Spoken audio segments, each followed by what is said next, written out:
In this movie, we're going to output to PDF, look at pre-flighting and everything all in one go. So essentially, let's just have a look at this document. We'll assume it's all ready to go now. I'll just close that. And in order to save it, remember it's in a CMYK file with RGB images, but this is where we solve all our problems. I'm just going to go from File here down to Adobe Presets. And essentially, all we need to do is basically output, and the one we want to output for magazine to make sure we're all safe is the PDF X1A 2001. Now we're going to be pretty guaranteed that it's going to be fine. Certainly can't change it. It's going to flatten the whole file down. There won't be any transparency or anything in this one once it's flattened down, but we know it's going to be suitable for working. Not suitable for making changes, but suitable for just going straight through into a magazine format. We really don't want them to make changes anyway. Now just before I do that, I'm going to go up to Define here. Now just under Define, what I can do is we've got, I've got one here, it's called Acme Print Mag. Now you probably saw that also in the file we had for the poster. What I'm going to do is I'm going to make my own profile. So if I just click on basically high quality print here, I'm going to click on PDF X1A 2001, and you see that certain areas change on that depending on whatever's selected, but I'm going to choose this one nonetheless, just go new. What I'm going to do for this example is I'm going to call it my mag, and I'm just going to go PDF X1A, PDF X1A, and that's what I'm going to call it. I'm not going to make any other changes because it's all working with the presets of what I had. Now you'll notice here in compatibility, it's Acrobat 4 1.3.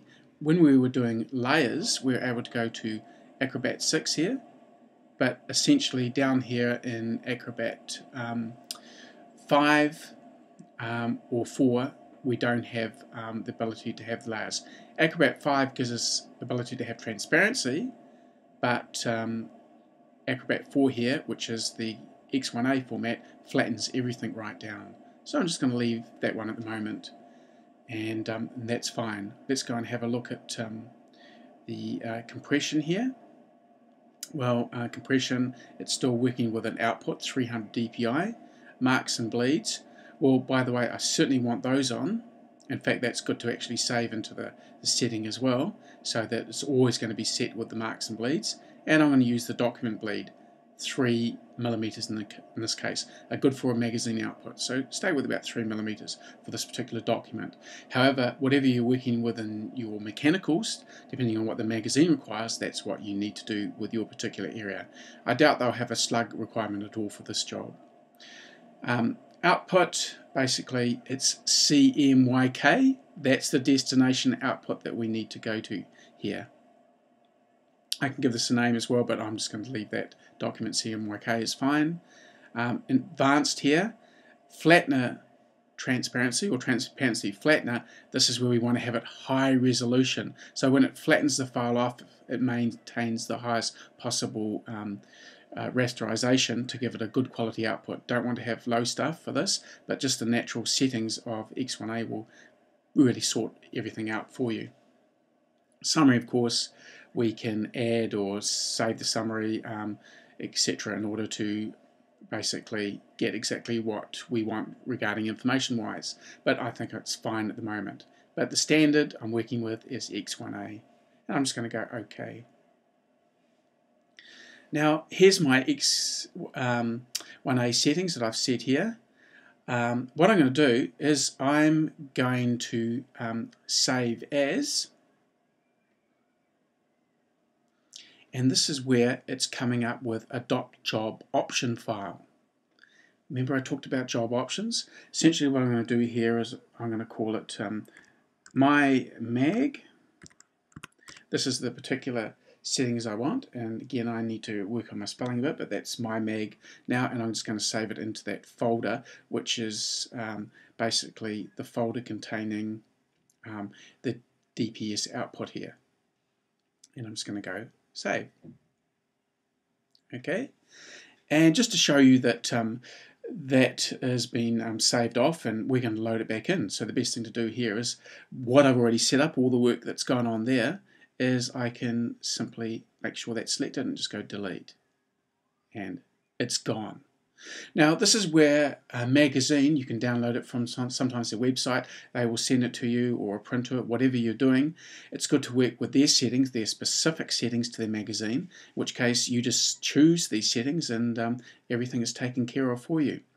So in this case, in this example, if it's not just an X1A format and they've got particular settings for the magazine, you can load those in as the job option folder. So for example, I'm now going to go load. Here's my mag job option plugin or setting. Click on that and I'm just going to open up, and basically it should be loaded in there. So this is the setting that I'm going to work with, and I'm just going to go done. Now, in order to convert my file to the correct format, I'm just going to go through here, File, I'm just defining it, not defining it, I'm going to go to my mag settings, being a job option available now, and I'm just going to save it into the same folder. So I'll just go, if you want to rename it at all, here's your chance to do that. I'm just going to go save. Within the file format at this stage, by the way, I did have a few extra pages in this file, which was a page above and a page below. I'll give you a quick demonstration of why that was in there, but generally I would get that out for the sake of those pages before we output, but it doesn't matter, we can still fix up in Acrobat. But you can see all these settings are here. Marks and bleeds, see they're already on, and that's ticked as well. Basically it's all ready to go, so I'm just going to go export. So the file's just going on there doing its thing, and I'm just going to close this file and see if we've got our PDF that appears here. And sure enough, our PDF is in its location at this stage. Now what I'm going to do is just going to open that up and just basically minimize that to see it fit. Alright, and here's the file, all ready to go, all die cut. There's bleed marks and everything in place, and that's great. You can even see it's encroaching a little bit here for the bleed in terms of putting the page together. However, I've only done it with one page, so as you notice I didn't select all the page options there before. So what I'm going to do is I'm going to do this again. So I'm just going to go back, making sure my document is up in place. And I'm just going to go File and export it or for PDF, my mag once more. And I know my settings are all in place, so I'm just going to go Save once more. I'm going to replace that. And now the reason I've done this a second time is I just wanted to show you one little feature here. Notice we had page range of just 3, and that's fine. We can have all, and that's great as well. But I did have 4 pages in that spread. I haven't showed you that yet, as I mentioned. But what I want to do is I wanted to export this as a spread. All I need to do is click on Spread, and I'm going to go page 2 to 3, because that was my center spread. So I had a page 1 before that and a page 4 after that.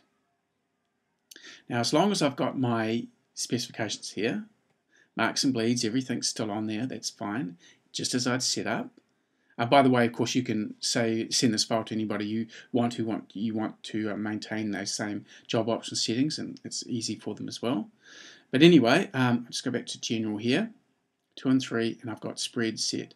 Now, a lot of the time, depending on what you're doing, particularly if the pages are going to be separated, one page goes on one part of the magazine, and when it's the compositing of the magazine, the pagination, which you'll be familiar with looking at the pagination of a document from the other movie, it may be one is on page 2 and one's on page 23 or whatever it might be. and it's good to actually export the files as separate PDF, separate pages. But for the center spread here, if you're doing a center spread, let's just stay with the spread. And I'm going to do it once more and go export. So it should be going through doing its thing here. And of course I only just put page 2 and 3. And now you see the icon looks a little bit different. If I just open that up, bring it in here, we've got all our trim marks. I'll just move my PDF setting in here. And the job is all flattened down, all ready for the magazine, and looks great. And it's all CMYK with everything ready to go. And that's fine. Now, one other thing I just wanted to show you, just as we finish this job off, so I'm just going to go to my output preview here. Just bring this in. I'm working with CMYK colors, that's really good. What you can do if there is a problem and you did have a spot color, this is where you can click through here, and if there's a spot color, then you can select the color and basically from here turn it back to a CMYK color, and it becomes just back to your 4 colors again. So this is where you can even fix art where there's a mistake. If you've gone through everything and you didn't pre-flight properly, you can still remedy it here. But of course we went X1A, so it sorted things out for us, all in CMYK. So I'm just going to go OK for that, and I'm just going to close this one here. Now the other thing, if you will remember, we looked at, let's see, where is it down here? We've got trap. This could be actually set up in InDesign, but just like working with Illustrator, I'm just saying don't use this because it's better to let the in-house magazine people do the traps for you unless they specifically specify you to do a particular setting. Down here we've got flattener preview. Now that same file we looked at before, you see it's going to sort of high resolution here, and it's all set by default within the file format. But if I highlight any of these issues where there's transparency problems, it's all grayed out because it was all flattened down. It's basically all been taken care of by going PDX1A, and that sorted things out for us. So I'll just close that. One other thing here is the key file is the Preflight. I'm just going to click back on Preflight here and just bring this up. So it's just loading up everything at the moment.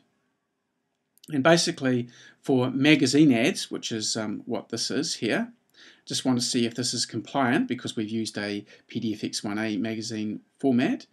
And I'm just going to go through here, just have a look at, it's got all the settings here for looking for compliance and things like that, but magazine, and I'm just going to go analyze, and it's going to go through here. Destination file is not recommended for magazine ads. That's quite interesting, but it's actually all set up, Preflight 1, etc. This is probably the earlier format where it's giving examples for a later standard, but don't you worry, this is the guaranteed format PDFX1A. You can also go analyze and fix, and it's basically if there is errors, this is where you can save that fixed file as well. But generally PDFX1A, you're not going to have any problems if you stay with that. In fact, maybe I should just PA compliance and just click that again. X1A, it's just the particular settings there. But anyway, this is where you can actually look at analysing and seeing if there's any extra errors, basically depending on all sorts of outputs here, and it will give you the feedback on that. But PDFX1A is the one that's going to guarantee a safety, but you cannot change it.